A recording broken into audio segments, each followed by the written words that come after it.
नमस्कार, मी समीर दिवाण सर. इयत्ता 9वी इतिहास सेतुपाठ दिवस 32मध्ये आपल्या सर्वांचं सहर्ष स्वागत. आज आपल्याला इयत्ता 9वीचा राज्यशास्त्राचा 6वा पाठ आंतरराष्ट्रीय समस्या त्याचा अभ्यास करताना इयत्ता 8वीच्या 6वा नागरिकशास्त्राचा पाठ नोकरशाही त्याचा देखील थोडाफार अभ्यास करायचा आहे. सुरुवातीला इयत्ता 9वीच्या आंतरराष्ट्रीय समस्या या पाठाबद्दल मी तुम्हाला थोडक्यात काही महत्त्वाचे मुद्दे सांगतो. त्याच्यानंतर आपण इयत्ता 8वीच्या पाठाकडं बघूया. आता आंतरराष्ट्रीय समस्यामध्ये महत्त्वाच्या सण आणि घटना या थोडक्यात मी सांगतो आहे. 10 डिसेंबर 1948 रोजी संयुक्त राष्ट्राच्या आमसभेने मानवी हक्कांचा वैश्विक जाहीरनामा घोषित केला होता. इसवी सन 1951मध्ये निर्वासितांना त्यांच्या इच्छेविरुद्ध त्यांच्या मूळच्या देशात परत पाठवता येणार नाही अशी संयुक्त राष्ट्रांनी मानवी हक्कामध्ये तरतूद केली आहे. 20 नोव्हेंबर 1959मध्ये संयुक्त राष्ट्राच्या आमसभेने बालकांच्या हक्काचा जाहीरनामा प्रस्तुत केला. इसवी सन 1966मध्ये आमसभेने नागरी व राजकीय हक्कांचा करार व आर्थिक, सामाजिक, सांस्कृतिक हक्कांचा करार यांना मान्यता दिली. 1970मध्ये आंतरराष्ट्रीय स्तरावर पर्यावरणाच्या संरक्षणाची जाणीव व गरज मानली गेली. 22 एप्रिल 1970ला पर्यावरण विशेषज्ञांनी व प्रेमींनी पहिला वसुंधरा दिन साजरा केला. संयुक्त राष्ट्रांची मानवी पर्यावरणविषयक परिषद स्टॉकहोम येथे भरली होती. ती होती 5 ते 16 जून 1972मध्ये. 1992मध्ये रिओ द जानेरो येथे पर्यावरण परिषद झाली. 1993मध्ये भारताने मानवी हक्क संरक्षण कायदा संमत केला. 1997मध्ये क्योटो येथे पर्यावरणविषयक परिषद झाली आणि नोव्हेंबर 2015 त्यामध्ये हवामान बदल या विषयावर संयुक्त राष्ट्रांची पॅरिस येथे परिषद झाली. तर आता यातले साधारण महत्त्वाचे मुद्दे काय आहेत तर आंतरराष्ट्रीय समस्या यात काय काय महत्त्वाचं आहे तर काही समस्या या देशांतर्गत पातळीवर असतात तर काही समस्या या एकाच देशापर्यंत मर्यादित राहत नाहीत. या समस्यांचे परिणाम प्रथम काही देशांवर आणि नंतर संपूर्ण जगावर होतात. संपूर्ण जगाला भेडसावणाऱ्या या समस्यांना आंतरराष्ट्रीय समस्या असं आपण म्हणतो. आंतरराष्ट्रीय समस्या सोडवण्यासाठी सर्व देशांनी एकत्रित प्रयत्न करावे लागतात. ते एकत्र प्रयत्न होणे फार महत्त्वाचं आहे. यात दुसरा मुद्दा आहे नैसर्गिक हक्क. यात माणूस म्हणून जन्माला आलेल्या प्रत्येक व्यक्तीला जे हक्क प्राप्त होतात त्याला नैसर्गिक हक्क असं म्हटलेलं आहे. तर नैसर्गिक हक्कांच्या संकल्पनेतूनच मानवी हक्क ही संकल्पना उदयास आली आहे. मानवी हक्क काय होते तर माणूस म्हणून समाजाचा एक घटक म्हणून जगण्यासाठी आवश्यक असलेल्या अधिकारांना मानवी हक्क असं म्हणलेलं आहे. अमेरिकन स्वातंत्र्ययुद्ध व फ्रेंच राज्यक्रांती या घटनांच्या काळात स्वातंत्र्य, समता, बंधुता, न्याय या मानवी हक्कांचा पुरस्कार केला होता. मानवी हक्कांच्या पूर्ततेसाठी लोकशाही शासन पद्धती असण्याची गरज असते. नागरिकांच्या हक्काचे संरक्षण करण्याची जबाबदारी शासनाची असते. मानवी हक्कांमध्ये जीविताचा हक्क, अन्न, वस्त्र, निवारा, आरोग्य व शिक्षण या प्रमुख अधिकारांचा समावेश होतोय. आंतरराष्ट्रीय व्यवहारात मानवी हक्कांचा उदय झाला. साधारण 10 डिसेंबर 1948 रोजी संयुक्त राष्ट्राच्या आमसभेने मानवी हक्कांचा वैश्विक जाहीरनामा जो संमत केला होता व 1966मध्ये नागरी व राजकीय हक्कांचा आंतरराष्ट्रीय करार आणि आर्थिक, सामाजिक, सांस्कृतिक हक्कांचा करार या 2 करारांना मान्यता देण्यात आली. या करारांचे पालन सर्व सदस्य राष्ट्रांनी करणे बंधनकारक होतं. मानवी हक्काचा जाहीरनामा साधारण काय सांगतोय तर संयुक्त राष्ट्राच्या या जाहीरनाम्यात 30 कलमं असून त्यात नागरी स्वातंत्र्यासंबंधीची कलमं आहेत. रोजगाराधिकार, समान कामासाठी समान वेतन, हे आर्थिक हक्क यांचाही समावेश आहे. 20 नोव्हेंबर 1959 रोजी आमसभेकडून बालकांच्या हक्काचा जाहीरनामा प्रस्तुत करण्यात आला होता. मानवी हक्कांचा आग्रह आहे. मानवी हक्क संकल्पना व्यापक कशी बनली ते देखील महत्त्वाचं आहे. वांशिक संघर्ष, सीमावाद, दहशतवाद यामुळे मानवी हक्कांना व्यापक स्वरूपात बाधा पोचते. साथीचे रोग, पर्यावरणाला असलेला धोका, नैसर्गिक आपत्ती या समस्याही व्यापक होत आहेत. म्हणून मानवी हक्क ही संकल्पनाही व्यापक झाली आहे. पर्यावरण संरक्षण, शाश्वत विकास यांचाही समावेश मानवी हक्कात होतोय. आता मानवी हक्क आणि भारत ह्याचं काय नातं आहे बघा बरं. भारतीय संविधानाने मानवी हक्कांना मूलभूत हक्काचे स्थान दिले आहे. स्त्रिया, बालके, अल्पसंख्याक, दुर्बल घटक यांच्या हक्कांचे संरक्षण शासन करतं. 1993 साली भारताने मानवी हक्क संरक्षण कायदा संमत केला. या कायद्याने राष्ट्रीय मानवी हक्क आयोग व राज्य मानवी हक्क आयोग स्थापन करण्यात आले. मानवी हक्कांचे उल्लंघन झाल्यास त्याबाबतच्या तक्रारीवर हा आयोग कारवाई करतो. तर सुरक्षित पर्यावरण आणि मानवी हक्क. सुरक्षित पर्यावरण हा आता मानवाचा हक्क बनलेला आहे, मानवी हक्क बनला आहे तो. आंतरराष्ट्रीय स्तरावर पर्यावरण संरक्षणाची जाणीव व गरज 1970 प्रथम मांडली गेली आणि 22 एप्रिल 1970 रोजी पहिला वसुंधरा दिन साजरा केला गेला. आता पर्यावरणाला धोका निर्माण होण्याची कारणं कुठली आहेत तर वाढता औद्योगिकरण, ऊर्जा निर्मिती प्रकल्प, रासायनिक खतं व कीटकनाशके यांचा वाढता वापर, वाहनांमुळे होणारे प्रदूषण, अणुऊर्जा भट्ट्यामधून होणारा किरणोत्सर्ग आणि तेल गळती आणि रासायनिक वायूंची गळती. मग आता परस्पर सहकार्याची गरज कशी आहे तर जागतिकीकरणाने राष्ट्रांचे परस्परावलंबन वाढले. वायू गळती आणि अन्य कारणांनी होणाऱ्या प्रदूषित पर्यावरणाचा परिणाम सर्वच जगावर होत आहे. पर्यावरणीय समस्या सोडवण्यासाठी राष्ट्रांनी परस्परांना सहकार्य करणे गरजेचे आहे.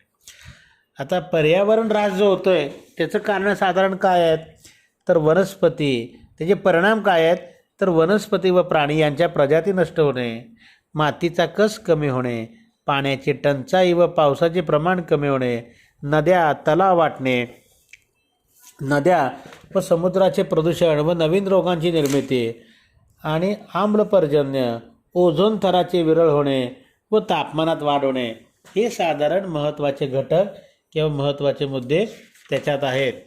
त्याचबरोबर अलीकडच्या काळात वाढत असलेला दहशतवाद देखील आंतरराष्ट्रीय समस्या म्हणून त्याच्याकडं लक्ष वेधलं गेलेलं आहे.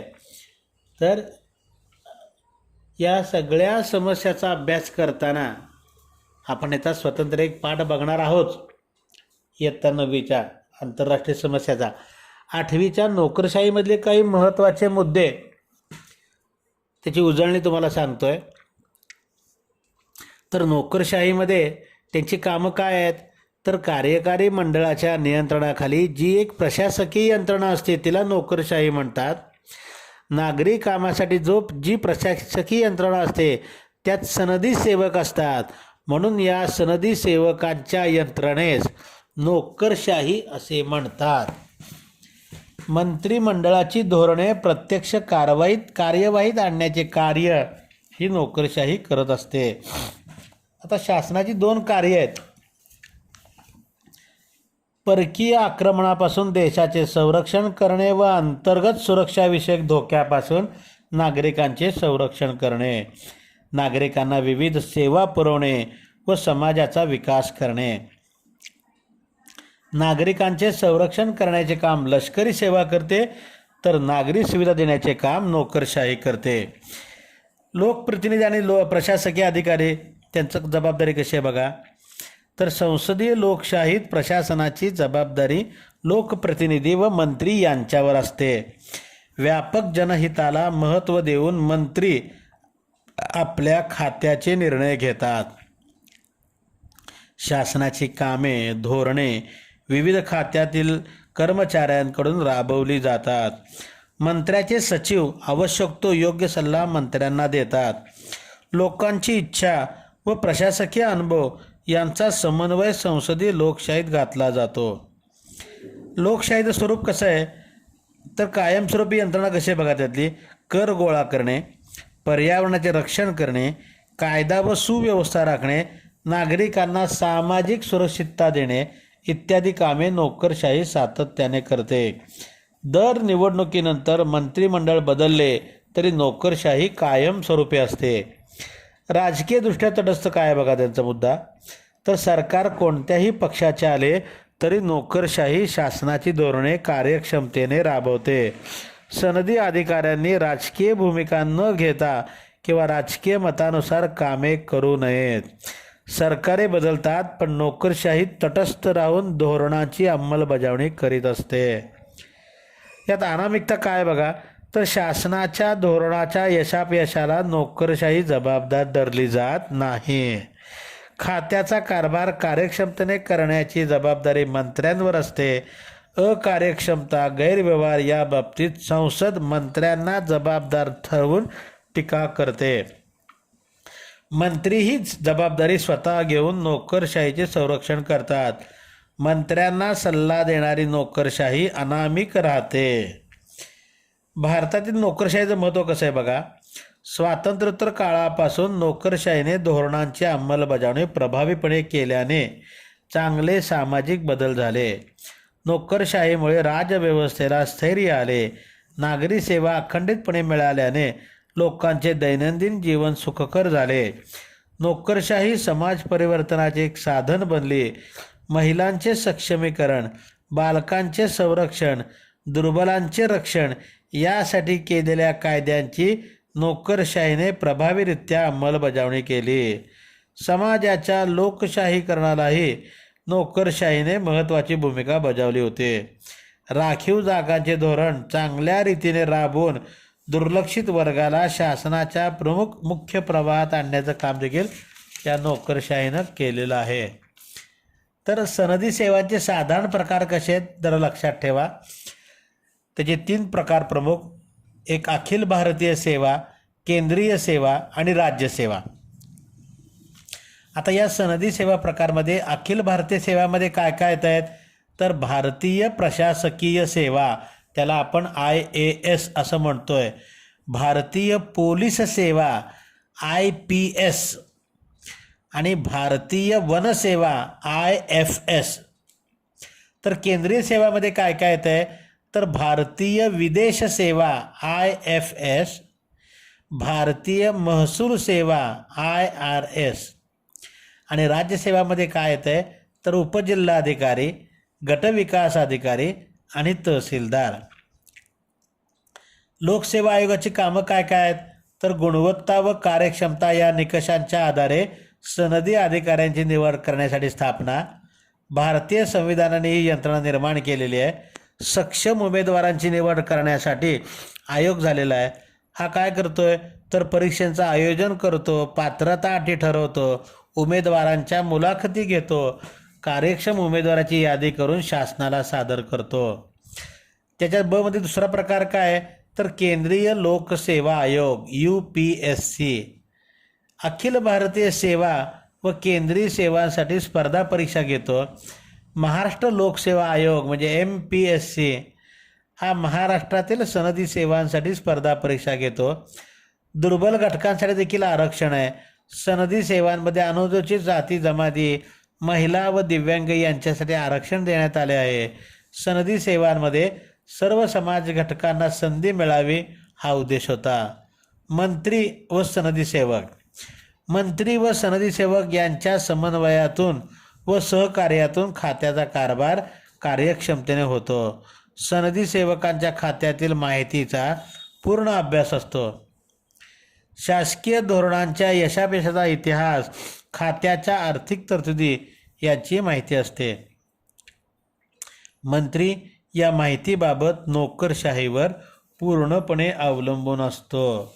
थोडक्यात नोकरशाहीमधले तुम्हाला काही महत्त्वाचे मुद्दे मी आता सांगितलेले आहेत. दोन्हीचा अभ्यास व्यवस्थित करून दोन्ही मुद्दे व्यवस्थित समजून घ्या.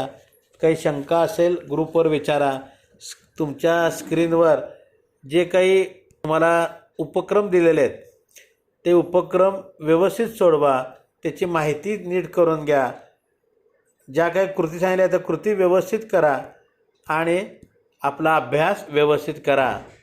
थोडक्यात आता नोकरशाहीमुळे राज्यव्यवस्थेला स्थैर्य कसं लाभतं आहे हे स्पष्ट करायचं आहे आपल्याला. खात्याचा कारभार कार्यक्षमतेने चालवण्यामागील मंत्री व सनदी सेवकांची भूमिका आपल्याला सांगायची आहे आणि हे तुम्हाला व्यवस्थित माहिती गोळा करायची आहे, अभ्यास करायचा आहे, वाचायचा आहे आणि आपला अभ्यास पक्का करायचा आहे. तुम्हाला ज्या काही गोष्टी सांगितलेल्या आहेत त्या कदाचित कळाल्या असतील, समजल्या असतील. जे नाही समजलं तेच विचारा, तुमच्या शंका दूर केल्या जातील. अभ्यास व्यवस्थित करा, आरोग्यही जपा, नियमितपणे आपल्या वह्या पूर्ण करा, स्वाध्याय पूर्ण करा आणि स्वतःचं आरोग्य जपा. धन्यवाद.